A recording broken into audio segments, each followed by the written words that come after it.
ఇక్కడ పాన్గల్ మండలం మల్లాయపల్లి గ్రామంలో శ్రీ లక్ష్మీ నరసింహస్వామి వారు స్వయంభుగా కొన్ని శతాబ్దాల కింద వెలిసినటువంటి క్షేత్రం ఇది. ఈ యొక్క క్షేత్రంలో నిత్యోత్సవం, మాసోత్సవం, పక్షోత్సవం, వార్షికోత్సవాలలో భాగంగా ఈ యొక్క సంక్రాంతి పండుగ విశేషంగా జరుపుతారు. స్వామివారి మహిమలు అనేకంగా ఇక్కడ ఉన్నాయి.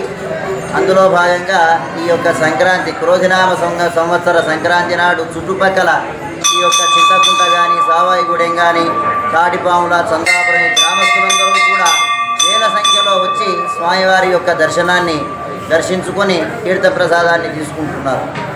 అందరికీ కూడా శ్రీ సంక్రాంతి శుభాకాంక్షలు తెలియజేస్తున్నారు.